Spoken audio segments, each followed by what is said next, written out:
Currently, the NBA is 70.4% black, but it wasn't always like this. In 1950, 5 men broke the NBA's color barrier, but the relationship between African Americans and basketball goes back even further than the NBA itself. In 1902, a basketball game was played in Massachusetts, and it was at that game that one man would change history. Today's episode of History Through Hoops is all about Harry Bucky Lew, the first black man to play professional basketball.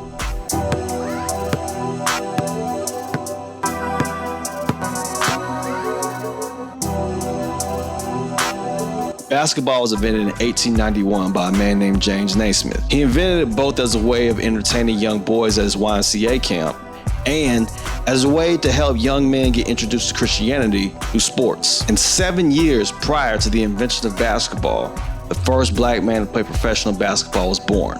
Harry Bucky Lew was born on January 4th, 1884, in the small town of Pawtucketville, Massachusetts. And even before he made history in basketball, he had already come from a family of history. His grandparents' home was a stop on the Underground Railroad. His great-grandfather, Bucky Lew, was a black soldier and freeman who served in the American Revolution. Bucky began playing basketball at his local YMCA in Lowell, Massachusetts in 1898, which was also the year the first professional basketball league, the NBL, was founded. The interesting thing about Lowell, Massachusetts is that while it had a low black population, there was no segregation there. It was at these exhibition games that Bucky's talent really shined. In fact, his Lowell team defeated the MIT basketball team, and at this point, Bucky was just a teenager. So I know I mentioned before that he was a good player, but let me give you a little bit more details of what exactly that looked like for back then. You see, basketball back then was different than how it's played today. Back then, things like double dribbling were legal, and Bucky was the best double dribbler in the league. He was really good at defense, making half-court shots, had good handles, and it's even said that he had this weird passing style where when he didn't have any other option, he would pass the ball seemingly to nowhere, but then he'd be right at that spot that he passed it to. So like, say Bucky was on this side and nobody was over here. Bucky would pass the ball to that side and then somehow be able to catch his own pass. With a talent like Bucky's, who was already becoming known for being a good passer, good defender, and good scorer, eventually somebody would have to pick him up. And that somebody was Jimmy Gray, who's the coach of the Pawtucketville Athletic Club, who played in the New England Basketball League. He signed Bucky to his team in 1902, making Bucky the first black man to be a part of a professional basketball team. Because basketball wasn't as mainstream or as profitable of a sport as it is today, Bucky would support himself by working at his father's dry cleaning business. On November 6, 1902, Bucky would play his first game.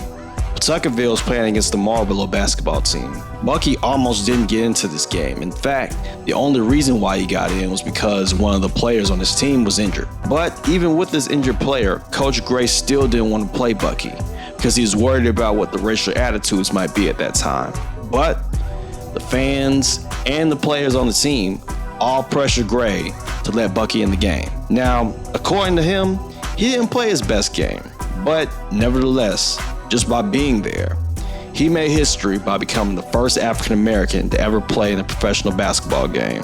Or at least that's what he felt, because ironically, the newspapers that covered that game made almost no mention of the fact that Bucky Lew was the first African American to play in the game. And he was kind of confused about that. Bucky was becoming a star in the Pawtucketville basketball scene, and his individual game was improving too. One game, he defended a player named Joe Canuck so well that he barely scored a point. And just to give some context, Joe Canuck was like the second best scorer in the league. Being the first African American to play professional basketball definitely came with its challenges. Take this news article right here.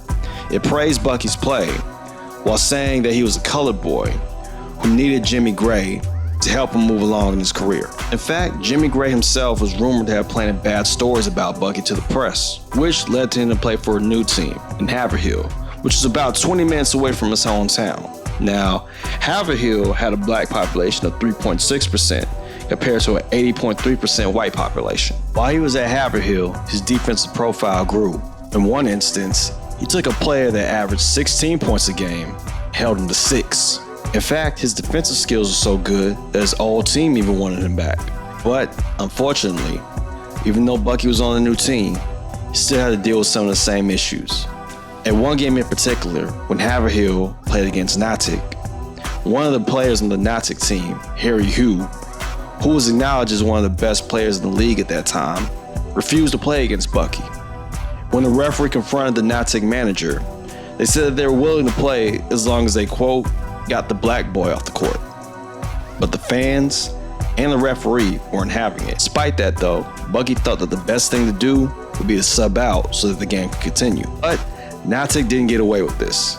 In fact, the league decided to fine them $1,500 for their actions. Bucky would begin his second season with Haverhill in 1904. That same year, a gym teacher named Edwin B. Henderson, who was regarded as the grandfather of black basketball, introduced the sport to African Americans at a large scale in Washington, D.C. And this introduction helped lead to what is known as the Black Fives era, which is a time when independent black teams would play basketball against each other. It was sort of like the Negro Leagues, but for basketball. After the New England Basketball League folded, Bucky would go on to play for some teams in Vermont, even winning a league championship there in 1907. After that was over, he would go on to take over his father's dry cleaning business when he was approached with the opportunity to own his own basketball team.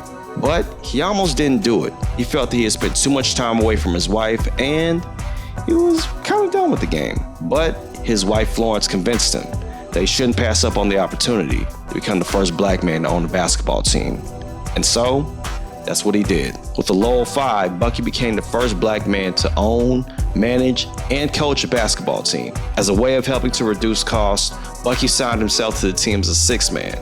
And it helped with the team's popularity too, because Bucky's name was still ringing bells in basketball circles. At one point, his Lowell Five team consisted of players from many different backgrounds, which, unfortunately, made them a target for racism.